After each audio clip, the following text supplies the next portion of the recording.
pour continuer avec notre exercice, on va utiliser la même carte digitale micro C32 et on va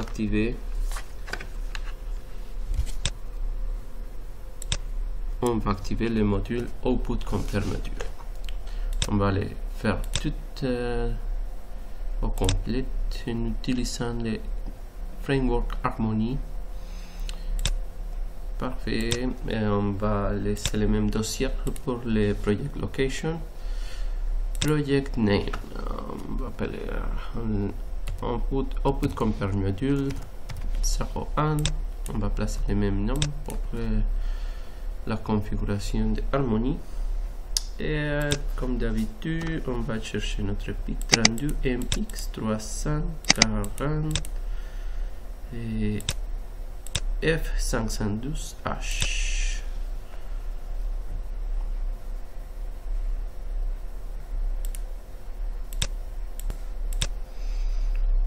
Et comme d'habitude, on va changer pour le numéro 2. Ça c'est la bonne configuration. FRC PLL. On va auto-calculer 80 MHz. Vérifier qu'il n'y a pas de erreurs. Parfait.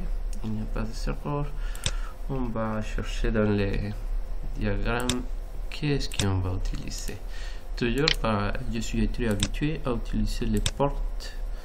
C'est beaucoup plus facile. Et dans les manuels de notre PCB ChipKit Micro C32, le board reference manual, et on va chercher c'est quoi qu'on va faire. Dans la description des pins, on pourra trouver que le output compare module 2 est dans le pin numéro 5. Et le pin numéro 5 est dans notre carte. Le pin numéro 5. Le pin numéro 5.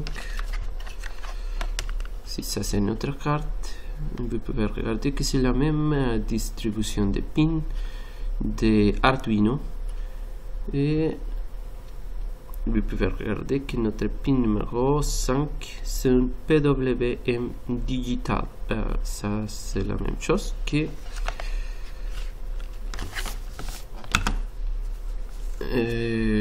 notre output compare module. Parfait.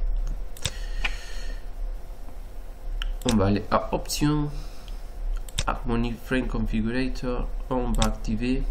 Il n'y a pas rien activé pour le moment. On va activer le output compare. Et dans le output compare module, on va utiliser le output compare module numéro 2 à cause de la information que je viens de choisir le pin numéro 5, que c'est le output compare numéro 2. Et voilà. Je vais placer ça dans n'importe quel chiffre, par exemple 300. Mais en même temps, s'il te plaît, vous pouvez regarder qu'à l'activation de notre output compare, tout seul, le timer driver il est activé. Pourquoi? Parce que notre output compare module il a besoin d'un timer. Quel timer? Le timer numéro 2. On doit être sûr que notre timer numéro 2 soit actif. Oui, il est actif, mais le timer période il est en 0.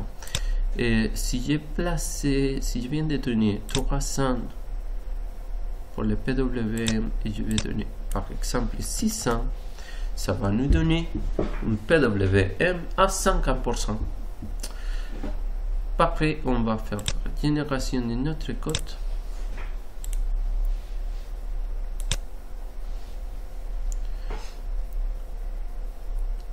Et tout de suite, de la génération de notre code, on va trouver dans le header Application, System Config, Output Compare, Framework.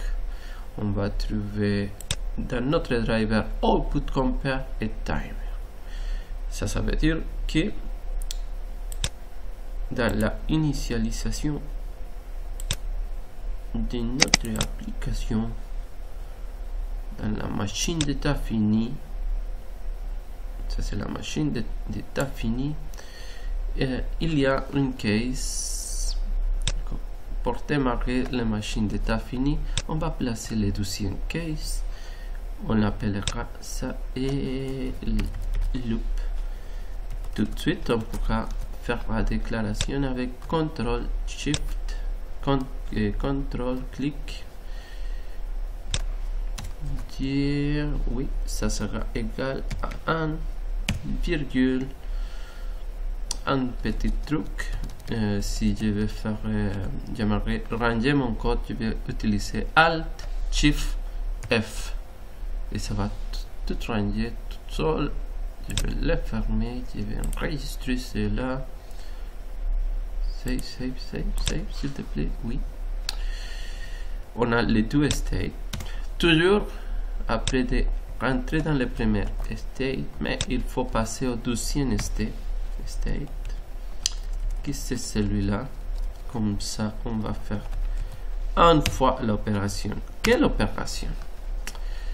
Mais dans l'output compare module, on va chercher qu'est-ce qu'il y a dans la librairie. Et voilà, il y a une initialisation, il y a un enable, il y a un start. Je vais, première chose, je pense que je vais faire un enable.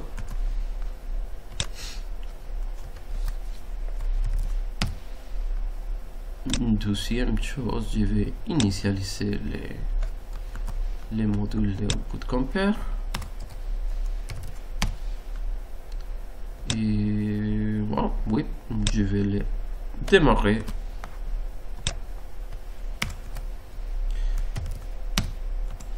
Et tout de suite, je vais ouvrir la librairie de notre timer. La description, comment est-ce qu'on a utilisé le timer, il est dans la deuxième vidéo, le deuxième tutoriel. Ça c'est le troisième et on va l'initialiser. Et on va démarrer le driver de notre interruption. Et point virgule. Voilà, et tout est généré. On va faire la compilation.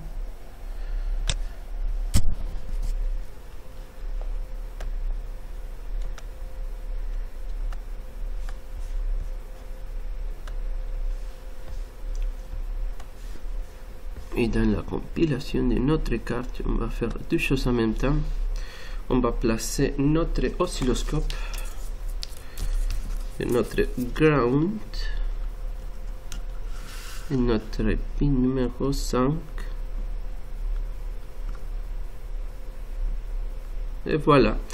Et c'est très important de voir que notre pin numéro 5 que je viens de brancher, ok, je dois bouger un petit peu l'oscilloscope, c'est dans le rangé à l'extérieur.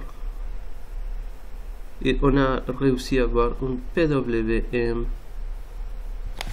On a réussi à trouver un PWM à 50%. Mais j'aimerais avoir, par exemple, 25%. Ok. On va écrire ici 255.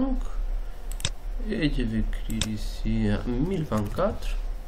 Ça veut dire les périodes de notre interruption complète sera de 1024 unités et notre output compare module va rester au 255 et c'est vraiment les 25%. Je vais générer le code.